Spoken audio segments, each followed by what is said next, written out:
各位弟兄姐妹，大家早安！感谢主的恩典，看顾我们的每一天，让我们能够来到他的面前，一起敬拜，一起领受上主的恩典。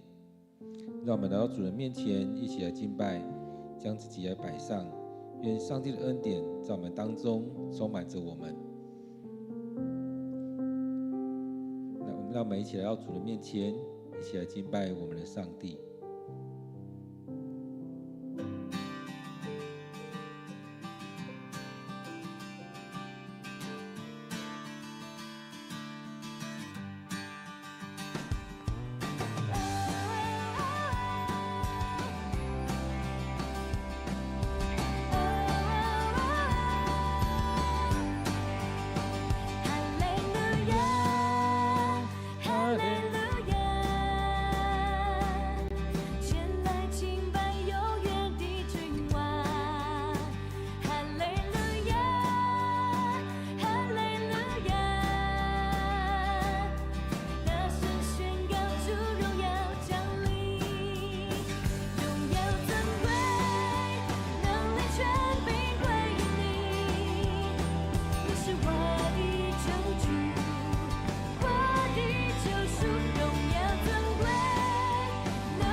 哈利路亚，哈利路亚！感谢赞美主，你拣选我们，让我们来到你面前来敬拜你，来领受这样的恩典、这样恩惠。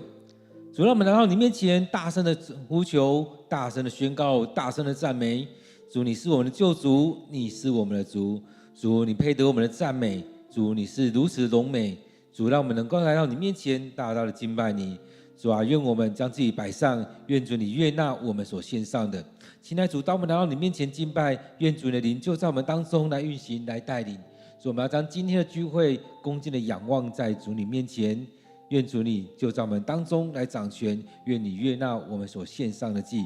将祷告祈求奉靠主耶稣的名，阿们。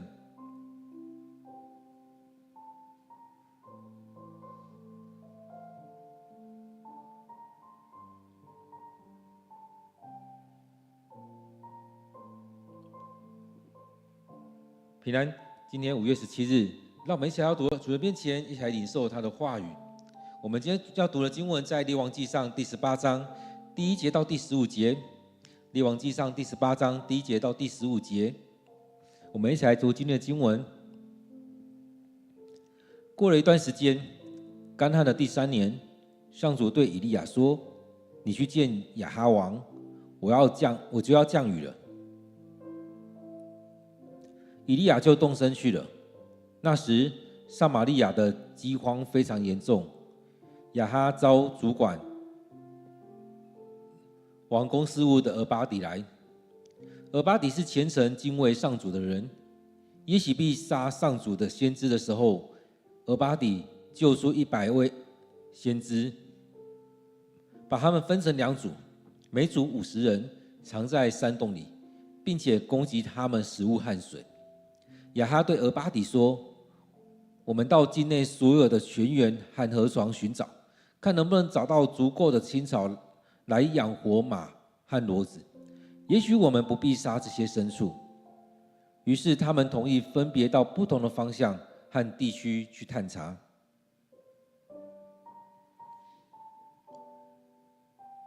在路上，俄巴底遇见以利亚，他认得以利亚，就伏在地上说：“你真的是我主以利亚吗？”以利亚说：“是的。”你去告诉王你的主人，说我在这里。俄巴底说：“我做错了什么？你竟要把我交给亚哈王，让他杀我呢？我对永生上主你的上帝发誓，王在世界的每个国家寻找你。如果有一国的首领说你不在他的国家，亚哈就要他发誓说你真的不在那里。现在你倒要我去告诉他你在这里吗？如果上帝的灵在我离开后带你到另一个隐蔽的地方，而我又告诉了亚哈你在这里，他找不到你，一定会把我处死的。我从小一直是虔诚敬畏上主的。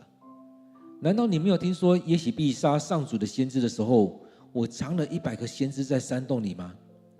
我把他们分成2组藏起来，每组50人，供给他们水和食物。你现在怎么能叫我去告诉王说你在这里呢？他会杀死我的。以利亚说：“我指着我所尊崇的上主万军的统帅发誓，今天我一定要让王看见我。”我们今天读的经文在列王纪上第18章第1节到第15节。让我们再用一些时间来读今天的经文，来领受今天的经文。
大家平安。在前2天经文，让我们看到上帝让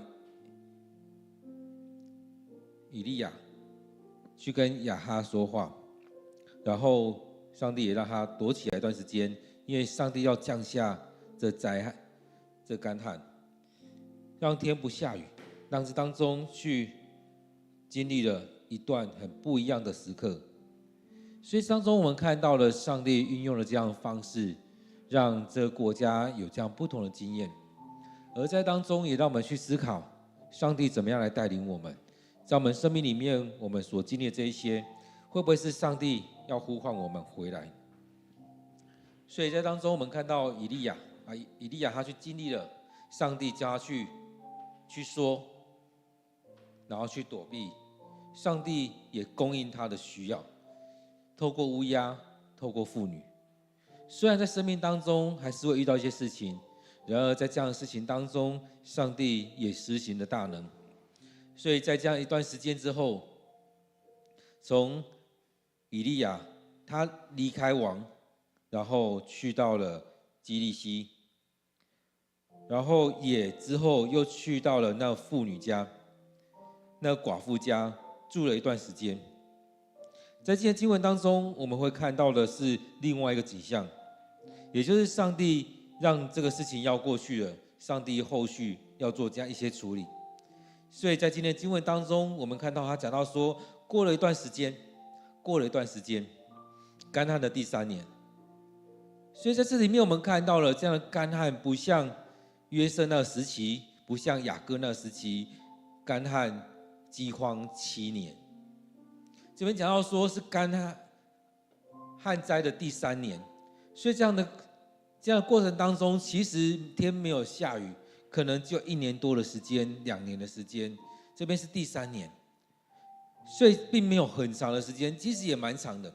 如果台湾有1年都没有下雨，其实对我们来讲会造成非常大的影响。所以在这里面我们看到，在台湾可能有时候下雨不多，或者是我记得以前常常说下大雨，但是没有下在山上，没有下在水库，所以即使有很多的雨水，但是还是造成了台湾很缺水。然而在当中我们看到了这样的旱灾的第3年，上主对以利亚说：“你去见亚哈王，我要降雨了。”其实从当中可以看到上帝的怜悯。那基利西或许不是一个很大条的溪，所以它很快一段时间没有下雨，它就枯干了。所以当中我们看到，其实上帝的怜悯也在当中。上帝并没有让它很长，到了第3年，上帝就要让这些事情改变了，所以要以利亚去见亚哈王，说我就要降雨了，要降雨了。其实这是一个转圜的机会，看看这个国家的人是不是改变了。在当中这边是不是有改变？上帝也要让这样的过程当中，让人们看到谁才是真正的上帝。所以有时候我们会觉得，好像很无聊，但是确实以色列人也确实很无聊，一直不愿意回来，一直在悖逆。所以这也何尝不是我们的生命呢？我们生命其实有时候我们会说，好像我们常常进到了旷野，在旷野里面走不出来，而我们生命里面是不是也常常枯干了？没有上帝的话语，没有上帝的话语，如同那秋雨甘霖一样临到我们。所以这当中我们看到上帝的恩典临到了，上帝的恩典要临到这当中。所以对以利亚说：“你去见亚哈王，我就要降雨了。”这时候我们看到以利亚就出发了。其实这当中都可以看到以利亚的顺服。上帝叫他去见亚哈王，他就去；叫他去躲在基利西，他就去；叫他去撒勒法的寡妇那边，他就去。其实这当中都不知道会遇到什么样的危险。其实这过程里面，亚哈王应该都一直在找人要抓他，要杀他。然而在当中，上帝叫他怎么动，他就怎么做。所以要他离开，去到基利西，要他离开基利西，去到撒勒法。这时候又要他去找亚哈王。很多时候我们就很害怕，会很担心说去找亚哈会不会就怎么样，我们会有很多担忧在这里面。然而在当中我们看到以利亚就动身了，他就出发了。这边提到说撒玛利亚的饥荒非常严重，所以前面讲到说之前的王住在得撒，后来在撒玛利亚这边，所以现在这个王依然住在撒玛利亚这边，这边也就是王所住的，也是亚哈所住的那个地区、那个城镇或那个县、那个省、那个州。所以当中我们看到，在那一个地区里面是一个很大的地方，不是一个小城市而已，是一个很大的一个地区。那个地区都饥荒非常严重，没有降雨，没有雨水，所以长不出东西来，甚至那些牛群、羊群等等的，可能都快渴死、饿死了。所以以利亚就出发了，上帝叫他去，他就出发了。这边也特别讲第3年的干旱，撒玛利亚饥荒非常严重，大家都吃不饱，不知道是不是有很多人也都因此饿死了。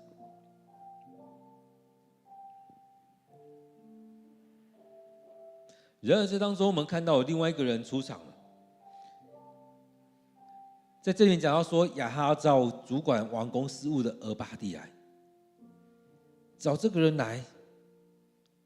其实在当中我们看到，当上帝在使用你的时候，其实我们看到俄巴底的生命也就是如此，上帝使用他的时候，是他愿意顺服，他愿意被上帝来使用。所以这边讲到说，俄巴底是虔诚敬畏上主的人，所以这样一位虔诚敬畏上主的人，上帝特意使用他，把他留在王宫。所以后续又讲到说，他也救了100位先知，把他们藏起来。上帝也让他有能力去管理王宫的事务，所以在这样的事情当中交在他手上，让他去管理，让他去带领。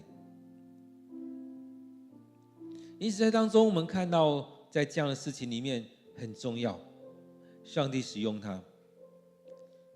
其实在这个过程当中，我们常常会看到很多人的影子在这里面，或许会想到约瑟，或许会想到但以理，或许你会想到一些人，这些是上帝重用的人，这些人他们愿意被上帝使用，顺服在上帝面前。所以在这当中我们看到圣经的时候，是不是都会有个对照？亚哈王竟然用的是一个敬畏上帝的人，而亚哈他们这几个王其实都是远离上帝，都是远离上帝的人，他们照着自己的想法去做，他们不顺服上主。虽然在以色列，在统治的以色列这个以上帝的名设立的国家，上帝设立，上帝拣选来管理这国家的王，但这些王却都不顺服他，却都不是敬畏上主的。然而在当中我们看到，虽然如此，在这国家里面依然有许多是虔诚敬畏上主的人，俄巴底就是如此。这边后续也在讲，俄巴底是敬畏上主的人，而他的敬畏也在他所做的许多事情当中来展现出来。当王后耶洗必把上主的先知抓起来，在杀上主的先知的时候，这边提到说，俄巴底救出了100个先知，把他们分成2组，每组50人，藏在山洞里，并且供给他们食物和水。这是非常冒险的事情，在王的眼下做这样的事情，所以这样非常的冒险。当王后要杀这些先知，如果王后知道俄巴底把这100个先知藏起来，他会怎么看待他？会不会一起来处罚他，甚至用他家人的性命来威胁他？但是我们看到俄巴底做他该做的，他把这些先知藏了起来，保留了他们的生命。这也是上帝给他的使命。这也让我们看到，在几十年前白色恐怖的时代，其实我们有很多的牧者，很多的弟兄姐妹，在当时来讲是窝藏人犯，把一些当时的政府要捉拿的人藏了起来。虽然后续有些人也一起被抓到，也一起被关了，但是在那当下，我想也很挣扎，有时候也会很挣扎，因为被抓了，或许我们一起生命都没了。但是为了台湾的民主发展，为了台湾上帝给的使命，为了在当中这许多的事情，愿意这样做。在当中，若是上帝的呼召，若是上帝加给我们的使命，那势必也该如此去做。所以在面对这样的事情的时候，我们看到当时的人，他们也愿意去把这些人藏起来。当然，有一派的基督徒会觉得，你们怎么可以这样做，窝藏人犯？然而在当中，我们看到所做的，真的是帮助了整个台湾。在当中所做的，这也就是上帝要他们做的，这也是上帝的给那时候的人的那个使命，不是只是害怕一昧的顺从当时的政权。我们看到俄巴底也是一样，他不是一昧的顺从当时的政权，而是明白上帝的心意，看到这些是上帝的使者，所以他愿意这样去做，照着这样去做。因此在我们生命里面，我们有没有看到，在这当中我们是看重自己的生命，还是看重上帝所交付给你的使命？在这许多事情当中，我们该怎么样来做？许多时候我们害怕，因此害怕，我们这也不敢做，那也不敢做。但是在当中，俄巴底不害怕吗？我相信他也是害怕的，但是他知道他该这样做。为了上帝的国，为着这个国家，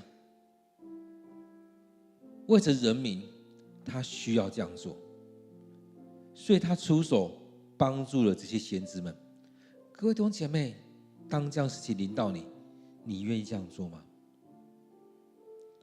我们说台湾是非常自由的国家，但是我们看到我们隔壁的国家，我们现在世界上还有很多的国家，其实面对到这样迫害，在面对这样迫害的时候，势必是有些人他出手了，帮助了这些受迫害的人。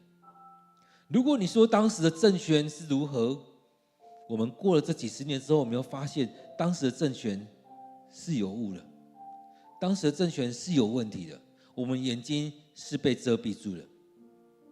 所以我们都会觉得那些完全是对的，完全是好的。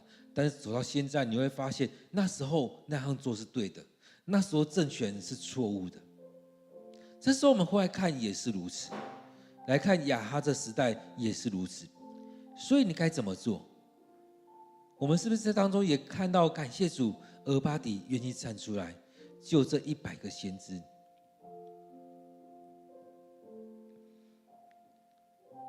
其实当中我们看到以前在二战的新闻当中的影片里面，也有一个影片也是一样，有一个犹太人，不知道那是不是事实，但是在那影片里面讲到那个犹太人用各种方式，他成为商人，他被众人所唾弃，但是他用他的能力去制造武器，但是那些武器是无法作战的武器。他做那些过程当中，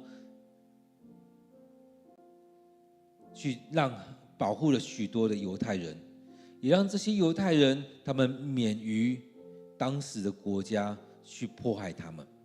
甚至救了许多的犹太人离开那个国家。如果要用当时的政权来看，你会觉得这个人所做的绝对是错误的。但是从上帝的眼光，从这整个脉络来看，你会看到许多人感谢这个人所做的。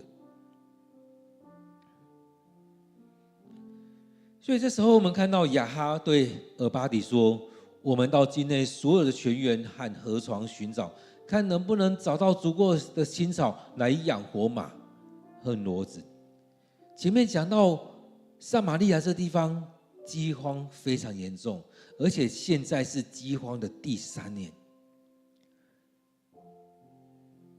所以在这过程当中可以发现，要找到青草都非常不容易。其实青草怎样？它只要有一点水，它很容易长。有没有看到我们在去到公园、去到很多空地的时候，那些草很快就长出来了？只要有一点水，都很容易长。但是有没有发现，那时候饥荒严重到如此，所以他们这当中已经找不到青草了。他们要去找某一些地方去找看，那个地方会不会有青草？所以如果还能够找到一些食物，就不必杀这些牲畜了，能够养活这些马和骡子，那我们依然可以去更远的地方找到食物。所以在这里面我们看到，其实他们已经严重到某一个程度，他们连那种最容易存活的都无法存活下来。因此在当中就知道上帝的怜悯临到这当中，他不愿他的子民死在这状况当中。所以他们同意分别到不同的地方和地区去探查，要到许多地方去找，到底哪边还有食物，哪边还有水源。所以亚哈王派俄巴底出门，俄巴底也出去了。在路上，这边讲到说，在路上，俄巴底遇见以利亚，他认得以利亚，因为3年前以利亚曾经到亚哈王面前去跟他说，上帝不喜欢他所做的，而且上帝不让你的国家有雨水。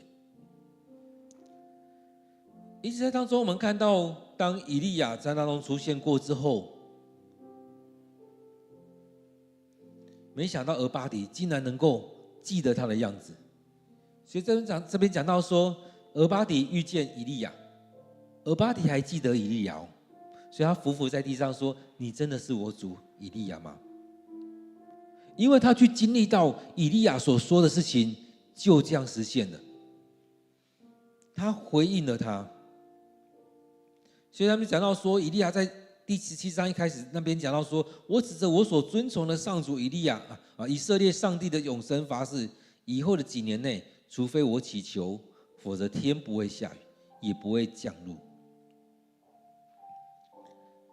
所以不会下雨，也没有湿气，所以一点露水都没有。俄巴底他真的是经历到这些人。所以当他遇到以利亚的时候，才会说：“你真的是我主以利亚吗？”他明白这是上帝所拣选的人，上帝要使用的人。以利亚也跟他说：“是的，你去告诉王你的主人说，我在这里。”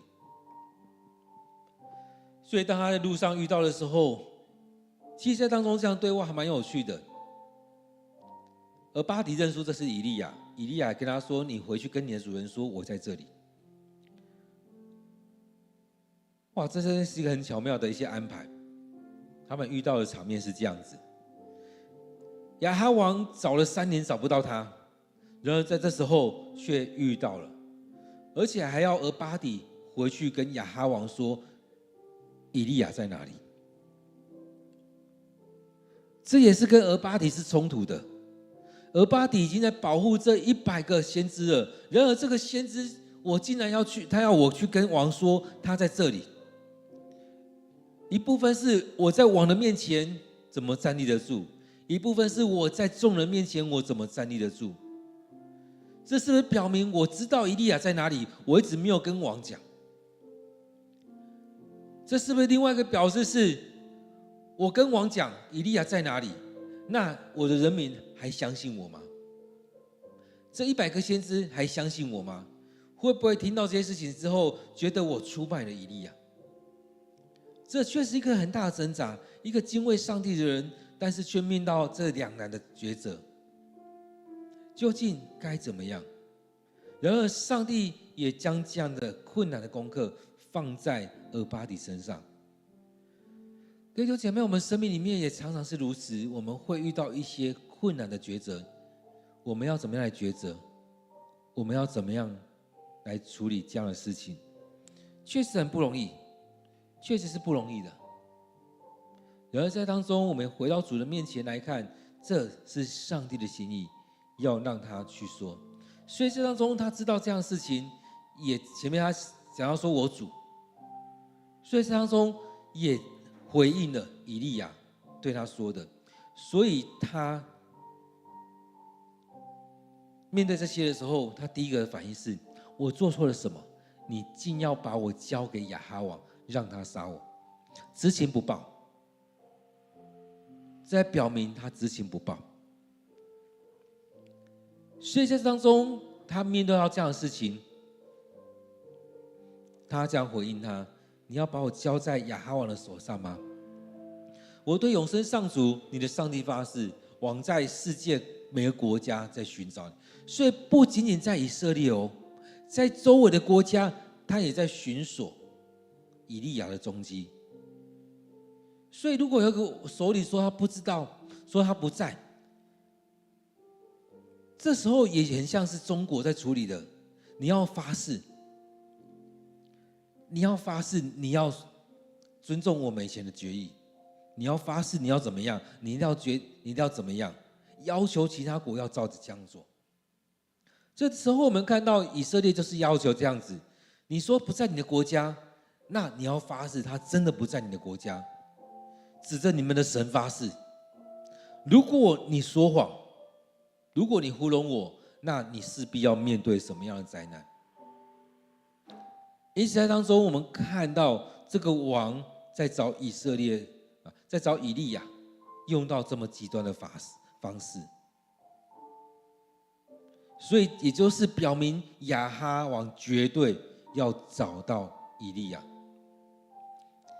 我们的王在这样子来找你，这时候你却要我去跟他讲你在这里，这到底是什么样的做法？这是什么样的操作？对俄巴底来讲，他应该看不懂这是什么样的操作。他找不到你，上帝把你藏起来了，但你却要我去做这样的事情。当然他也担心啊，你是神的人，在这过程当中是不是上帝要惩罚我，要把我杀死？因为如果上帝的灵在我离开之后带你到另外一个隐秘的地方，我们又找不到你了，那王生气起来的时候是不是直接把我杀头了？所以你不要这样对我，不要这样对我，好不好？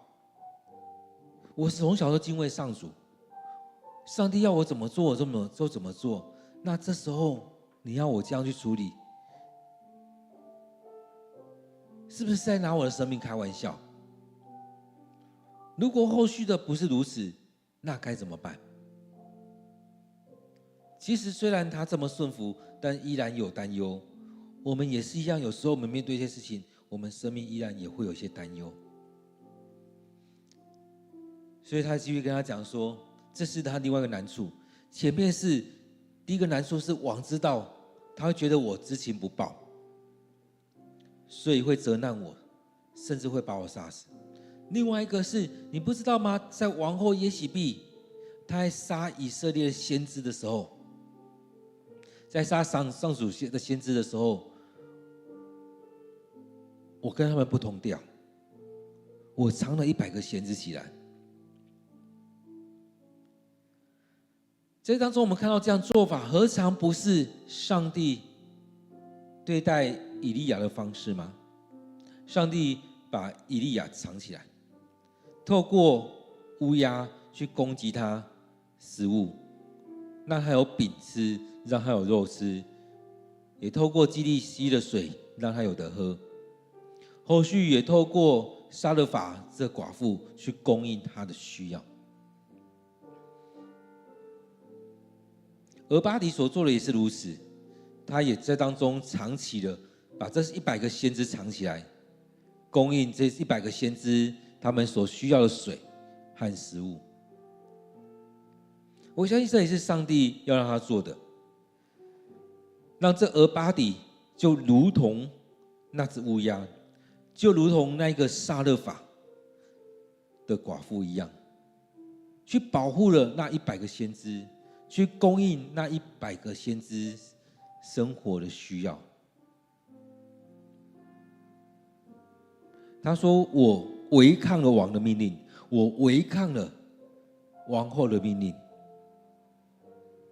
当他们2个知道了，那我100%是实行了。所以当我做了这么多，你现在要我去告诉王说你在这里，他们会杀死我的。用我们现在的想法来看，来理解，势必也是如此，势必也是如此。当我们回到几十年前台湾，也是这样的情境啊。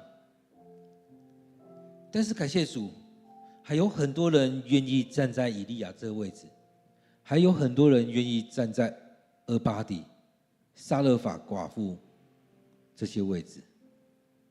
在这许多事情当中，我们感谢主，让这些都留了下来。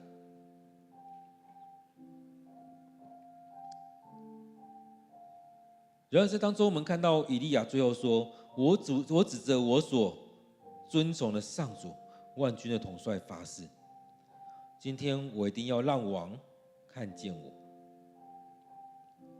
在当中我们可以看到，这也就是上帝的使命在他的身上，他需要完成他的使命，他要去见王，因为上帝要他去做。其实在当中我们可以看到，这2个人的使命没有冲突，只是个人的生命面对到这样的事情的时候会担忧，感觉好像冲突一样。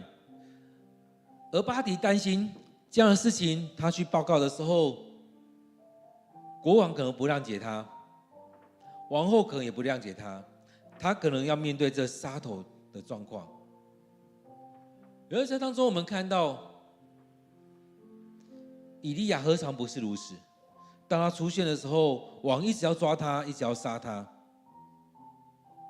因为这样做过程当中，王后也是要杀他。所以当以利亚他这样去做的时候，他也是冒险，他所做的也是在冒险。当他这样去做的时候，也是一种冒险性的，有可能被王或王后抓起来杀头。然而，这是上帝给他的使命。其实，当我们面对到上帝给我们的使命的时候，其实我们是不是能够回头回来看？就像我们前2天在讲到撒勒法的寡妇一样，其实他的生命里面已经走到绝路了，但是上帝拯救他的性命，让以利亚来到他们家里面，带着祝福进到他们家庭里面。那个妇女，那个寡妇原本说：“这是我们最后的1把面粉了。”她的打算是吃完之后就准备等死。但是当以利亚跟他们一起住的时候，他们又能够继续的生活下来。上帝的供应源源不绝，不管他们拿了多少面粉，他们的面粉罐里面的量都没有变；不管他倒了多少的橄榄油，他的罐子里面的量依然是一样的。所以这当中，那妇女原本在讲说：“我要等死了，跟我儿子一起等死了。”没想到又过了那么久，上帝保存了他们生命。对我们来讲，或许那几天饿死就过去了，但是上帝保存了他的生命。或许他经历了他儿子的死去，他也埋怨上帝，埋怨以利亚，他埋怨以利亚，你来到这当中，让上帝记起我的罪，让我们去面对这样的事情。很多时候，我们常常是去经历了很多上帝的大能，但是我们渐渐的习以为常，就觉得本该如此。在我们生命里面也常常是如此，我们经历了许多上帝的大能，但在面对到下一个挑战的时候，我们也常常把之前上帝的大能都忘记了，都把那许多的神迹抛诸脑后，都忘记上帝与我们同在，拯救我们的生命。所以当以利亚他要去面对这样的事情的时候，其实我们看到在这2章的经文里面写到很多，从以利亚去跟亚哈王讲，除非我祈求就不下雨。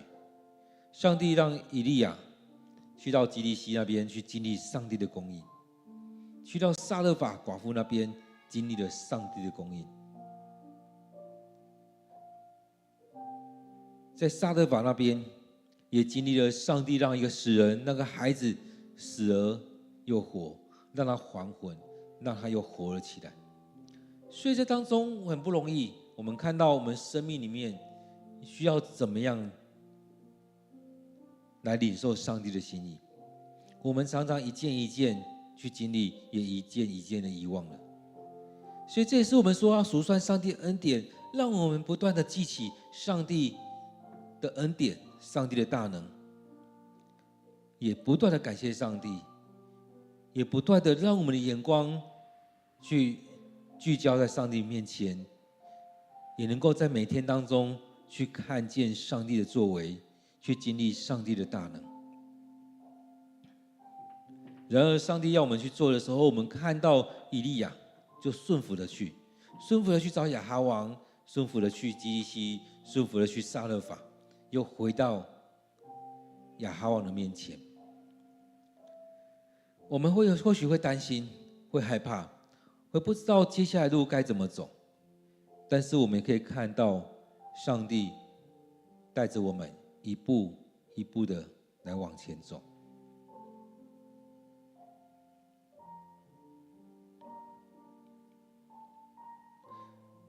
在今天经文当中，不知道你有领受到什么？让我们有一点时间回到上帝面前，来默想今天的经文，来思想，来领受今天的经文，让上帝亲自对你来说话。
主，我们感谢你恩典带领着我们。主，让我们在当中看到列王记里面看到了许多的不顺服，不管在北国南国，许多的不愿意顺服，不愿意听从你。然而在当中也让我们看到那些愿意听从你话语的人，那些愿意顺服你的人，能够领受这许多的恩典与祝福。所以我们看到亚伯拉罕因着顺从，我们看到大卫顺服你，我们看到以利亚，你怎么说他就怎么做。或许我们很多时候会觉得我们自己很聪明，会觉得这些人怎么那么笨，根本都不会想，上帝说他就去做。但是我们也看到，确实也因着如此，上帝你大大的祝福在他们当中。现在主也帮助我们，让我们愿意放下自己，不以自己为聪明，不以自己为主要，而是将你放在我们生命当中的主要的位置。让我们看到这许多人的时候，让我们知道我们要学习像他们一样，像以利亚一样。以利亚不是没有自己的想法，但他愿意放下，当你怎么说，他就愿意这样去做。也让我们看到这些王，他们自以为聪明，但是却带领着国家一起跌入在那样的境况里面。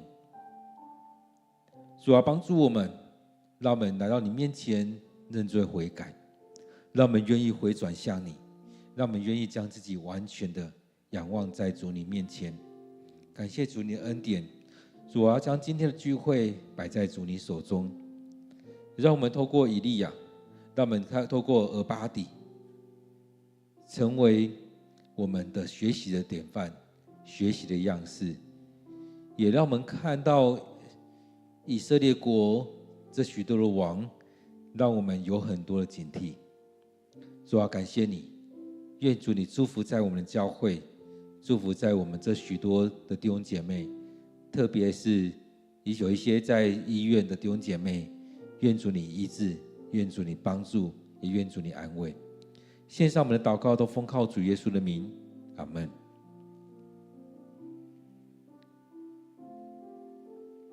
愿我们每天都来到主的面前，来领受上帝的恩典。愿上帝赐福你。